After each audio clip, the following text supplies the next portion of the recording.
Female reform and feminism. After the 19th Amendment is passed, feminism becomes conflicted. There's not one cause women are working for, and there's overall less legislative successes. Politically, anything left of center was a threat and seen as un-American. An individualistic ethos of the 1920s meant less involvement of young women in political scenes. Overall, feminism was not a popular cause amongst young women, and we see that in the flappers' disposition, like Fitzgerald.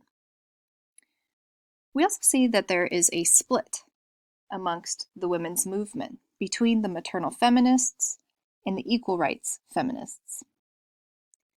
The equal rights feminists included people like Alice Paul and Crystal Eastman, who were working toward a constitutional amendment, the Equal Rights Amendment, that would take sex and gender out of the Constitution and would simply make legally men and women equal before the law.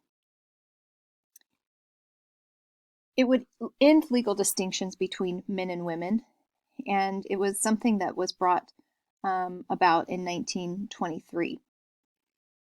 The National Women's Party endorsed the ERA bill, and we see that it's mostly supported by middle-class, elite, and professional women.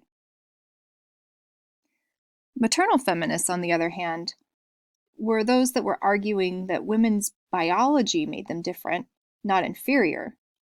But because of those biological differences, women needed protective legislation to protect their biological maternal differences. We see some successes in the 1920s for the maternal feminists. Support for this was brought by the League of Women Voters, who were working to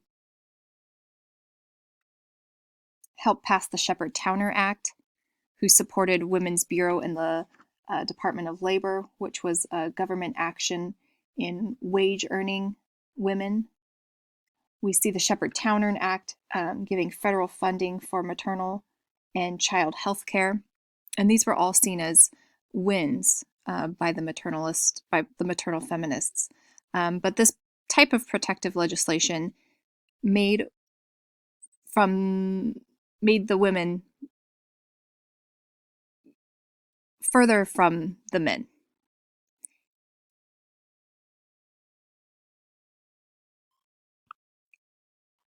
So legally speaking, we see greater wins for the maternal feminists in the 1920s. There were some exceptions to this conflict of feminism in the 1920s. The Council for Interracial Cooperation, the CIC, which was founded in 1920, was the first organization, an attempt to bring middle-class white and Black Southern women together for reform.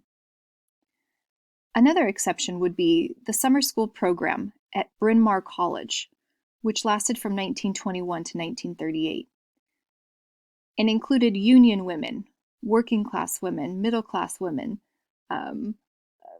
interracial women, bringing them together for a summer of education, classes, and sisterhood.